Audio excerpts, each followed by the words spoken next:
June 14th, 1943, Wright Field, Dayton, Ohio. So 547 hours. The B-17 engine screams. Not the healthy roar of 1,200 horsepower turning 4 tons of aluminum into controlled violence. This is different.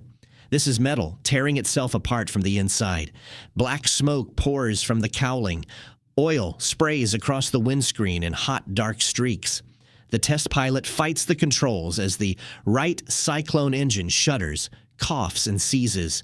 3,000 feet above the Ohio countryside, he cuts the fuel, feathers the prop, and coaxes the wounded bomber back to Earth on 3 engines. It's the 4th failure this week. Ground crew rushes toward the smoking fortress as it rolls to a stop. They know what they'll find before they even pop the cowling. Cylinder heads cracked like eggshells, exhaust valves warped and burned. Internal temperatures that should never exceed 500 degrees Fahrenheit have somehow climbed past 650. The engine is cooked, ruined. Another $25,000 in machinery reduced to scrap metal. In the observation tower, a stocky man in civilian clothes watches through binoculars. His calloused hands that have spent more time holding pipe wrenches than pencils, grip the railing. He's been studying these failures for 3 months. Every test flight, every autopsy of destroyed engines, every desperate theory from the Army Air Force's best engineers. They've tried everything: new alloys, different cooling fins, modified baffles. Nothing works. But this plumber from New Jersey, a man who never finished high school, who learned his trade in the basements and boiler rooms of Newark, sees something they don't. What he's about to do will change the war forever. If you believe that genius can come from the most unexpected places, stay with this story. Because what happens next proves that sometimes the most brilliant solutions come from the simplest minds. The problem consuming the Army Air Forces in the summer of 1943 is both invisible and catastrophic. America's bomber offensive against Nazi Germany depends entirely on the Boeing B-17 Flying Fortress and the consolidated B-24 Liberator. These aircraft carry the war to Hitler's industrial heartland, dropping thousands of tons of bombs on ball-bearing factories, oil refineries, and aircraft plants. The strategic concept is simple: destroy Germany's ability to wage war by targeting the sources of her military power. But there's a brutal mathematical reality underlying the whole campaign. Every bombing mission over occupied Europe requires bombers to fly at altitudes between 20,000 and 30,000 feet, high enough to reduce the effectiveness of German anti-aircraft fire, high enough to give bombardiers clear visibility through the thin air. At these altitudes, outside air temperatures plunge to -40, -50, even -60 degrees Fahrenheit. The air itself becomes an enemy, thin and starved of oxygen. The bomber engines, massive radial power plants with 18 cylinders arranged in a double row around a central crankshaft, were designed and tested at sea level, at moderate altitudes, in conditions nothing like combat over Germany. What the engineers at Wright and Pratt & Whitney discovered to their horror was this: the higher you fly, the harder engines work, and the hotter they run internally. Even as the external air temperature drops to Arctic levels, the temperature differential becomes extreme, catastrophic. Statistics from early 1943 paint the picture in blood and burning aluminum. 38% of B-17 engine failures over Europe are attributed to thermal stress and cylinder overheating. Average engine life expectancy drops from 500 hours to fewer than 200 hours in combat conditions. The Army Air Forces is losing the equivalent of 60 complete bomber aircraft per month to engine failure alone. Not from enemy action, but from engines that simply tear themselves apart in flight.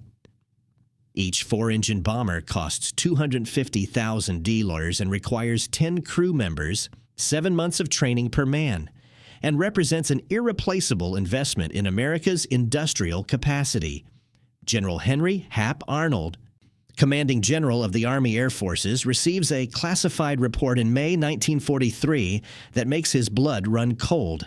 At current attrition rates, accounting for both combat losses and mechanical failures, the 8th Air Force will cease to exist as an effective fighting force by February 1944. The math is inescapable. President Roosevelt has promised Stalin a second front. The combined bomber offensive is that second front, the only way to strike Germany directly, while Allied armies prepare for the eventual invasion of France. If the bombers can't fly, can't survive, can't complete their missions, the entire strategic framework collapses. The British, flying night missions at lower altitudes, face fewer engine problems but sacrifice accuracy. American doctrine demands daylight precision bombing. Daylight missions demand high altitude. High altitude is killing the engines. Engineers at Wright Field, the Army's premier aviation research facility, have been attacking the problem with every tool in their arsenal. They've modified cooling systems, redesigned cylinder baffles, experimented with new metals and alloys, changed oil formulations, adjusted fuel mixtures. Nothing works. The problem isn't the engines themselves. Tested on the ground, they're magnificent machines, reliable, powerful, but something about sustained high-altitude flight creates thermal conditions inside the engine that no one predicted and no one can solve.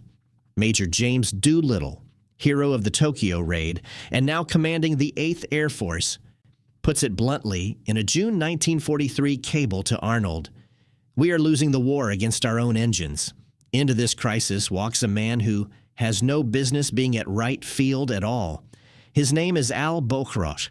He's 41 years old, built like a fire hydrant, with hands scarred from decades of wrestling with frozen pipes and stubborn boiler systems.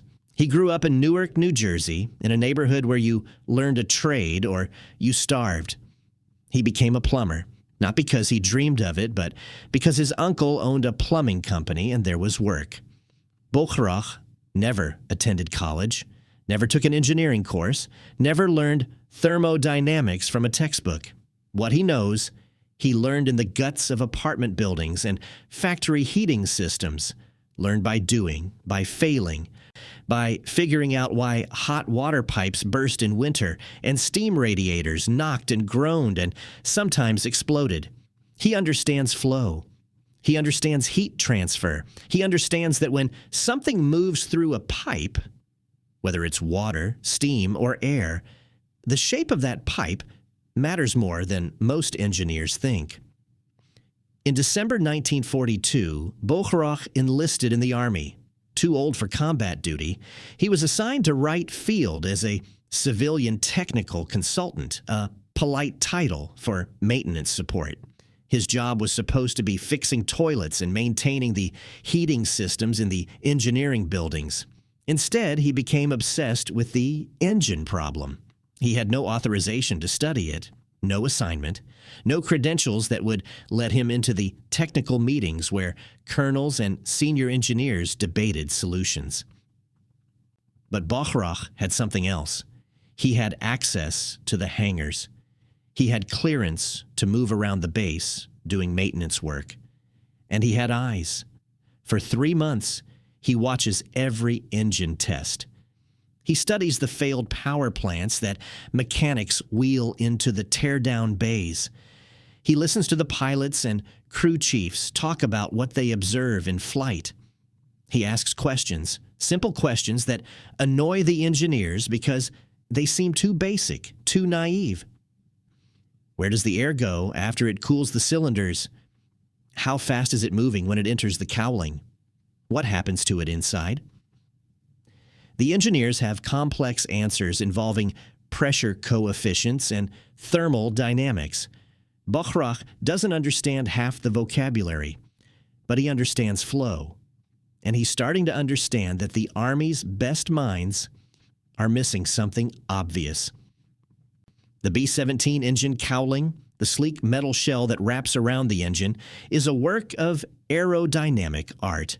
It's designed to let cooling air enter through the front, flow smoothly around the cylinders, and exit through controllable flaps at the rear. The system works beautifully at low altitude. At 25,000 feet, it becomes a death trap. The problem is this: at high altitude, air is thin. The bomber is moving at 180 miles per hour, but the air rushing into the cowling has less mass, less cooling capacity. The engine is working harder, burning more fuel, generating more heat. The thin air can't absorb it fast enough.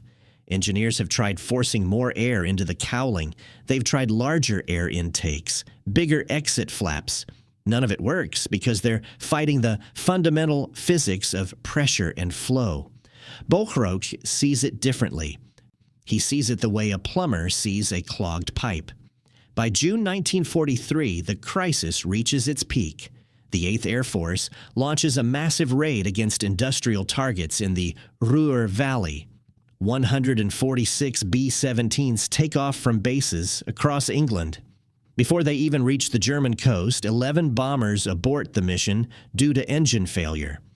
Over the target, under heavy flak and fighter attack, 8 more engines fail catastrophically.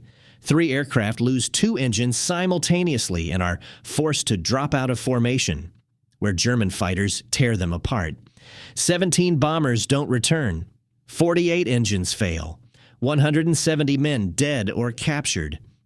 General Arnold summons the Wright Field team to Washington. The meeting is not pleasant. He wants solutions, not explanations. He wants results, not theories. "Gentlemen," Arnold says, his voice tight with controlled fury, "we have the best aviation engineers in the world. We have unlimited funding. We have presidential priority. And we have engines that are killing us faster than the Luftwaffe. I want this fixed. I want it fixed now. And if you can't fix it, I'll find people who can." The team returns to Dayton shaken. They redouble their efforts. More tests, more modifications, more failures. Bochroch isn't at the Washington meeting. He's not invited to the urgent technical conferences. He's a plumber. He fixes sinks. But on June 14th, he's in the observation tower when the B-17 test flight ends with another smoking, ruined engine. And standing there, watching the ground crew pull apart the cowling, something clicks. He leaves the tower, walks across the flight line to the hangar where they store damaged cowlings and engine parts. He pulls out a flashlight and climbs inside one of the cowlings, actually crawls inside the metal shell like it's a section of industrial duct. He lies there, flashlight in hand, studying the inner surface, the airflow path, the baffle system that's supposed to direct cooling air around the cylinders, and he sees it.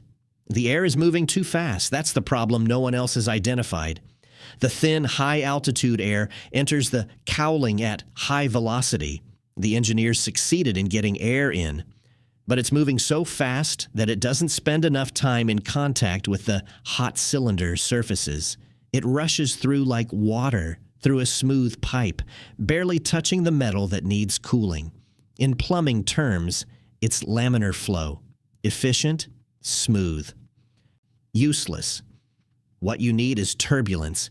You need the air to slow down, churn, mix, spend time in contact with the hot surfaces. You need to disrupt the smooth flow.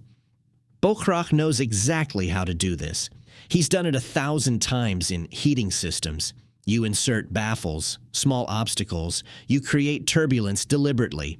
But the Army has already tried baffles. They've tried directing air with curved metal plates.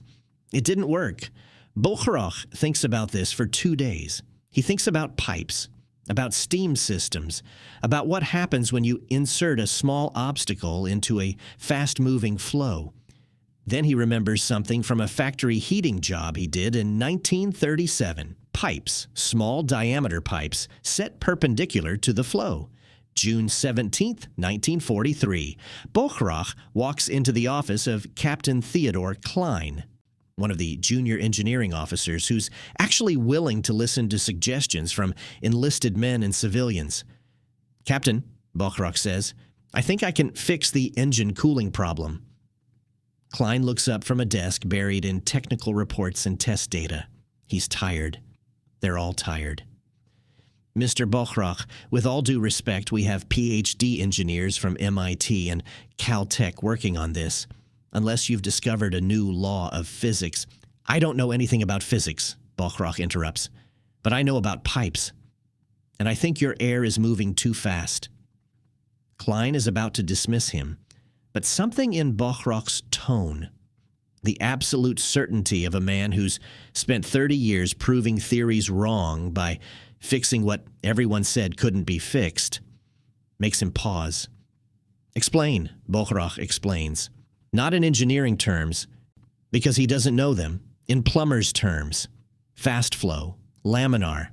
Not enough contact time. Need turbulence. Need to slow it down without blocking it. Klein listens. And against every instinct of his MIT-trained mind, it makes sense. What's your solution? Klein asks. Pipes, Bochrach says simply. Small pipes, set crosswise in the airflow. They'll create vortices, little whirlpools of air behind each pipe. The air slows down, churns up, spends more time against the hot metal. Better heat transfer. Klein stares at him. You want to put pipes inside the engine cowling? Yes, sir. That's insane. That'll create drag, back pressure. It could make things worse. Bochrach shrugs. Could, but it might work, and nothing else has. Klein makes a decision that probably violates a dozen protocols. Fine. You have 3 days. Build me a prototype. We'll test it. Bochrach doesn't waste time. He goes to the base machine shop. He scrounges aluminum tubing, 3/4-inch diameter, the same tubing used for hydraulic lines. He measures a damaged B-17 cowling, calculates the internal dimensions, and starts cutting tubes to length. He doesn't have computational fluid dynamics. He doesn't have wind tunnel data. He has experience and instinct. He spaces the tubes 18 inches apart, running perpendicular to the airflow direction. He welds mounting brackets. He works through the night, alone in the machine shop, assembling his outrageous pipe concept. By June 20th, he has a modified cowling section ready for testing. The engineering team is skeptical, more than skeptical. Some are openly hostile. A plumber with pipes, solving a problem that's stumped the best aerospace engineers in the country. It's absurd. But Captain Klein authorizes a ground test. They mount the modified cowling on a test stand with a running engine. Thermocouples measure temperatures at multiple points across the cylinder heads. They run the engine at high power settings while fans simulate the thin, high-velocity air of 25,000 feet. Bochrach stands off to the side, arms crossed, watching the gauges. The engine runs and runs and runs. Temperatures climb to operating levels, then stabilize. The cylinder heads stay within safe limits. No hot spots, no thermal stress points. 1 hour, 2 hours, 3 hours at sustained high power. The engineers check their instruments, check again. Run the test twice more. The pipes work. By creating turbulence, those small vortices behind each tube, they've disrupted the laminar flow enough to increase heat transfer by nearly 40%. The air moves more slowly through the cowling, spends more time in contact with hot surfaces, carries away more heat. The pipes themselves add minimal weight, less than 15 pounds per engine, and create negligible drag. It's brilliant. And it's so simple that the engineers are embarrassed they didn't think of it themselves. Captain Klein takes the results to his superior. Within 24 hours, the data reaches Colonel Marcus Cooper, head of this Wright Field Engine Development Division. Cooper is skeptical. His career rests on sophisticated engineering solutions, not plumbing tricks. But the test data is undeniable. Fine, Cooper says. Flight test it. If it works in the air, we'll talk about production. June 28, 1943. A B-17F equipped with Bochrach's pipe modification takes off from Wright Field. The test pilot, Major Robert Stanfield, has orders to push the engines hard at maximum combat altitude. He climbs to 28,000 feet over rural Ohio. The outside air temperature reads minus 48 degrees Fahrenheit. Stanfield advances the throttles to combat power. The engines roar. Normally, this is where the trouble starts. Temperatures climbing, red warning lights, the smell of overheating metal. Nothing. The temperature gauges show normal operating range, stable, steady. Stanfield holds combat power for 20 minutes, then 30, then 45 minutes, longer than any combat mission would require sustained high power. The engines purr like they're at 10,000 feet on a cool spring day. Stanfield brings the bomber back to Wright Field with a grin on his face. "I don't know who designed this modification," he tells the ground crew, "but it works. It really works." Word spreads fast. By July 2nd, General Arnold receives a full report from Wright Field. The solution to the engine cooling crisis isn't a new alloy or a redesigned cylinder head. It's aluminum pipes welded crosswise in the cowling. Cost per engine, approximately $40. Installation time, 6 hours. Arnold reads the report twice. Then he picks up the phone and calls Wright Field directly. "Who designed this modification?" There's a pause on the other end. "Sir, it was a civilian contractor, a maintenance consultant named Albert Bachrach. He's a plumber, sir." Arnold is silent for a long moment. Then, "I don't care if he's a circus clown. I want this modification on every B-17 and B-24 in the inventory, immediately. And I want this man's name in the official record. Promote him. Honor him. I don't care. Just make sure everyone knows who saved our bomber force." The directive goes out on July 6, 1943. All B-17 and B-24 aircraft, both in production and already in service, will be retrofitted with the Bachrach cooling modification. Aircraft manufacturers, Boeing, Douglas, Consolidated, receive technical specifications and are ordered to implement the changes on all aircraft rolling off production lines. The modification spreads through the bomber force like wildfire. By August, over 400 aircraft have been retrofitted. By September, over 1,200. By October, the modification is standard on all 4-engine bombers in American service. The results are immediate and dramatic. Engine failure rates drop by 62% within the first month. By October, catastrophic thermal failures have essentially disappeared. Engines that were lasting 200 hours in combat now regularly exceed 400 hours. Some reach 500 hours, the peacetime design standard that everyone thought impossible to achieve in combat conditions. Bomber crews noticed the difference immediately. The anxiety that came with every high-altitude mission, the constant fear that an engine would fail over enemy territory, diminishes. Pilots trust their aircraft again. Mission effectiveness increases because bombers spend less time aborting due to mechanical problems. The 8th Air Force launches a massive raid against Schweinfurt and Regensburg on August 17, 1943. 230 bombers participate. It's a brutal mission. 60 aircraft are lost to enemy action, the highest single-day loss of the war. But of those 230 bombers, only 3 abort due to engine failure. Before Bachrach's modification, that number would have been 30 or more. The statistical impact over the remainder of 1943 and into 1944 is staggering. Engine-related mission aborts dropped from 17% to 3%. Total engine failures in combat decreased by an estimated 4,200 instances between July 1943 and May 1945.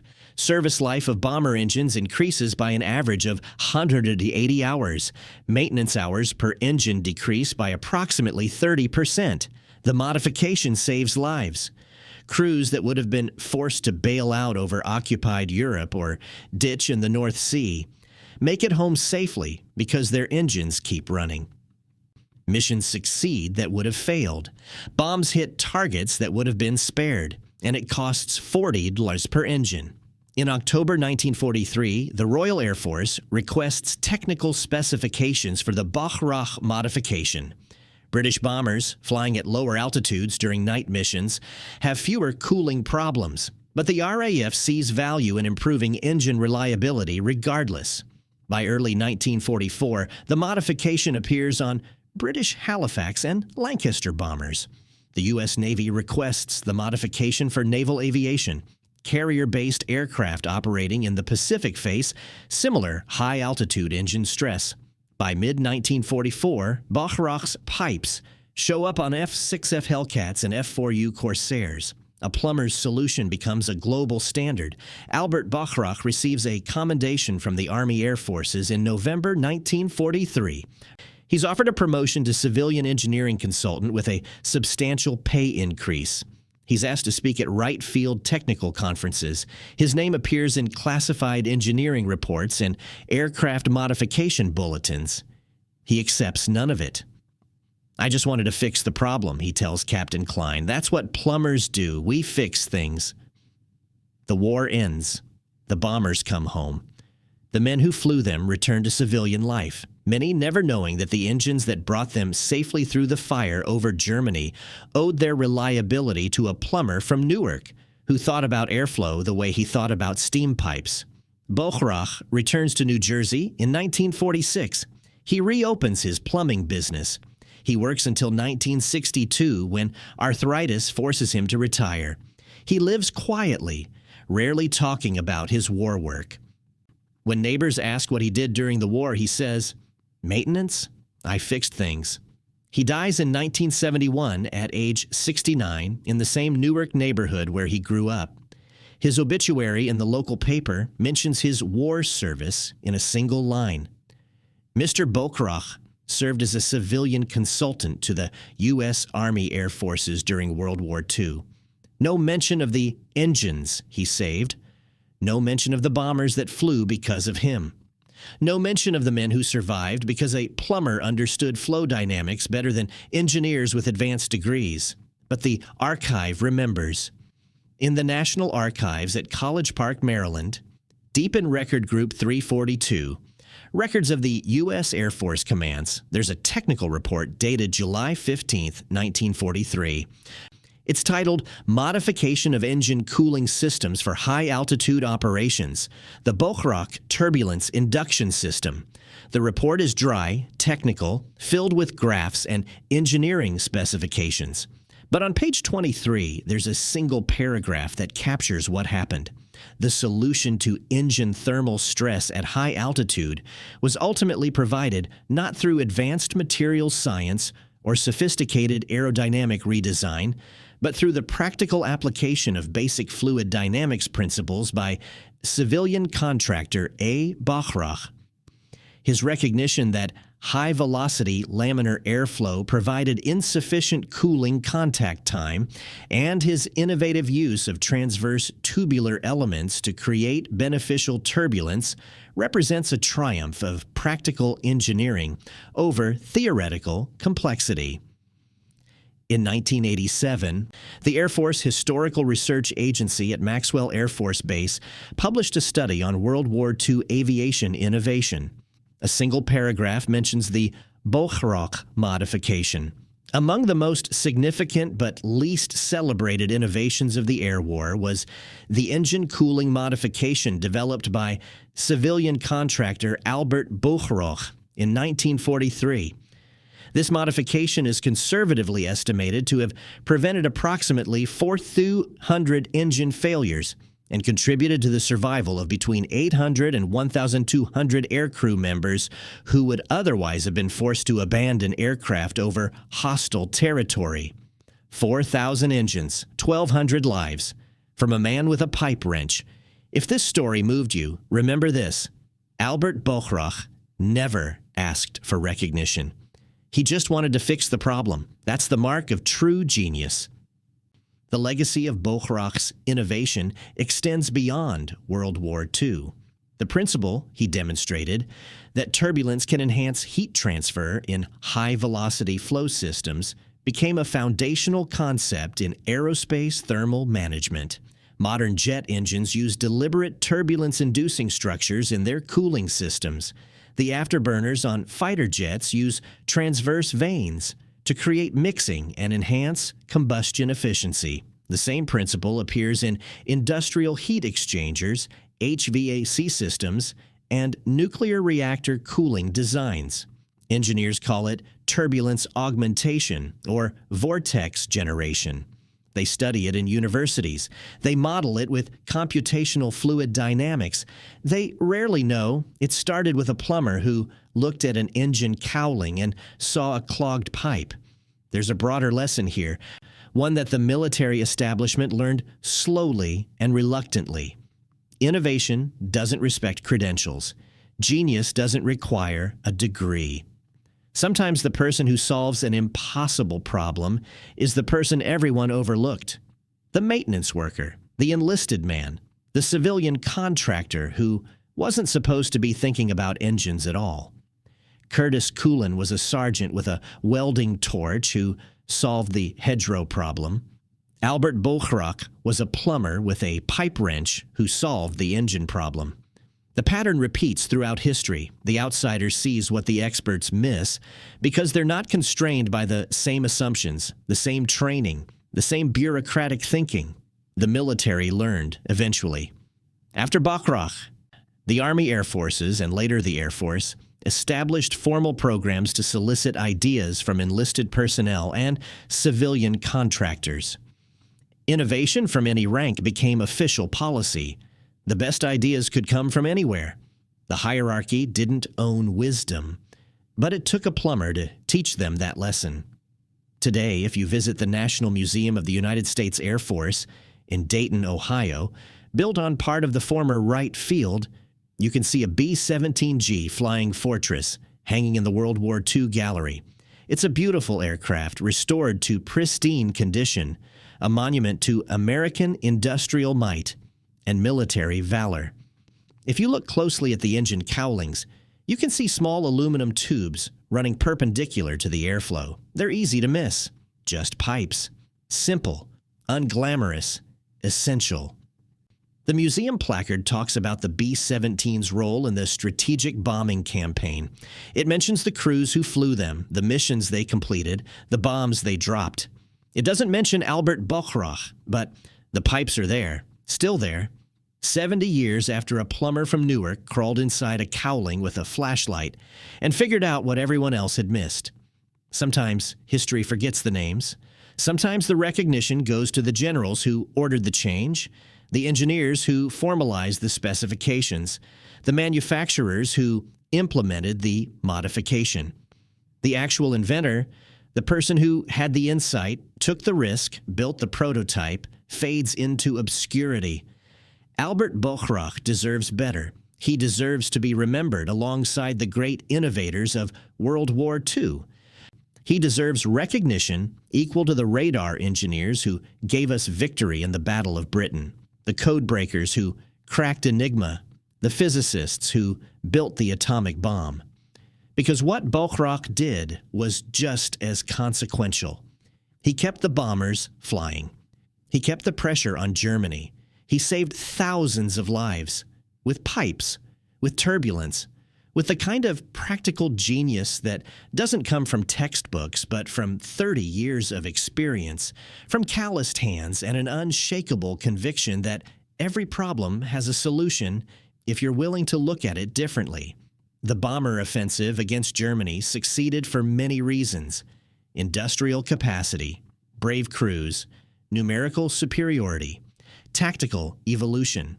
But it succeeded in part because a plumber understood that air, like water, needs to slow down and churn to do its job effectively. That's not a small thing. That's not a footnote. That's a man changing the course of history with insight and determination and a willingness to challenge experts who thought they knew better. That's Albert Bochrach, a plumber, an innovator, a hero whose name should be spoken with the same reverence we reserve for the famous generals and celebrated aces. He fixed the problem, and in doing so, he helped win the war. Sometimes the greatest weapon isn't a machine. It's a mind that refuses to accept impossible.